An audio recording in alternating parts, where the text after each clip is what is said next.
Hello and welcome back to the GB Fantasy Football channel. In this video we're going to be looking at a few differentials.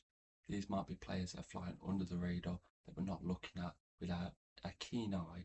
These are the ones that could have been scoring points that we're just not knowing about.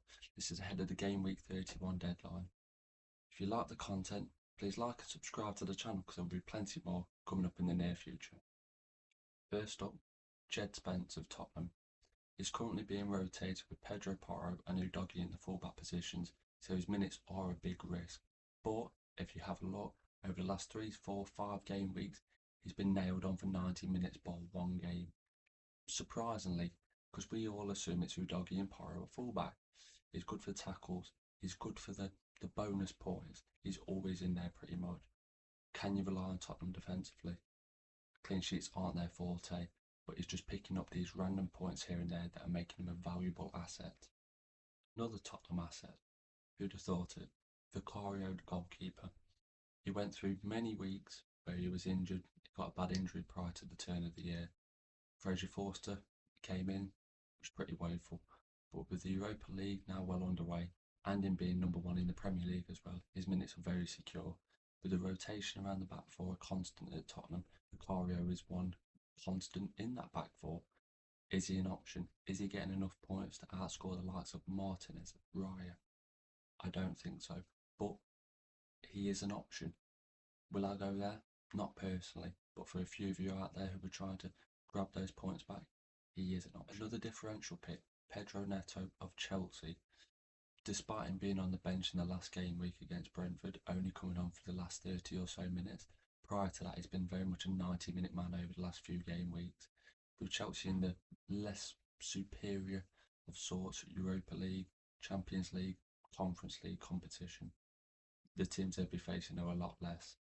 Can Pedro Neto score the points? It is a distinct possibility, especially with all the options open. Is he better than what we've got in midfield currently with Bruno, Rodgers and a few others splattered across the midfield and up front? Once again, I'm not sure. It's a spicy differential though for those of you who are punting for the Conference League teams. Next up, Marcus Rashford. Is there a player in fantasy football who blows hot and cold more than him? I'm not sure. He's currently seemingly taking the spot of Ollie Watkins as a starting role for Aston Villa currently. With his performance last night in Southampton away at the weekend, will he be dropped? Seemingly with the 3-1 defeat, a lot of the Villa assets are a rotation risk going into that fixture, especially with the need to gain 2 goals back next week. Can I see him playing? It's a possibility he could be shifted out to the left with Jacob Ramsey going to the bench for argument's sake. He had a 20-pointer the other week against Preston, and he started on the bench just once out the last few game weeks. Is he the firm number 1 though? Can we rely upon him? When we look at a team sheet, can Marcus Rashford be there every single time? I'm not sure. He's on the penalties when on the pitch as well, which is a great asset. Many of you who brought in Asensio the other week would have been hoping for that, but Rashford has taken that role as well. Is he what we need? No. But is he going to score you the goals, get you the assists, and have a few shots on target in the games? I think so. On to what might be the spiciest differential on this entire list. Brennan Johnson.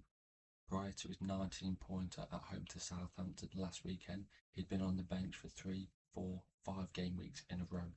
But with Southampton, a thing of the past, will he be playing week in, week out? The Ange Postecoglou rotation carnival roundabout is well underway.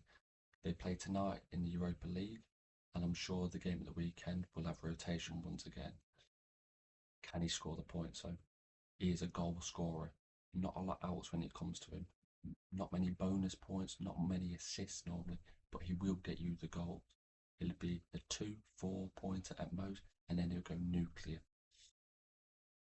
Can you punt him? How many of you out there are going to do that? He's a spicy differential for the next few game weeks, if Tottenham stay in the Europa League, that is. And last but not least, Martinelli of Arsenal. As many of you would have seen, the 3-0 victory against Real Madrid in the week was a fantastic result for the club. But what does that mean for the Premier League fixture at the weekend against Brentford? Personally, I think it means mass rotation. It means your prime Saka's, your Odegaards, even your Salibas at the back aren't guaranteed minutes.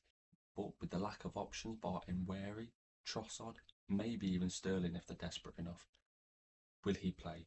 Will Martinelli get the minutes?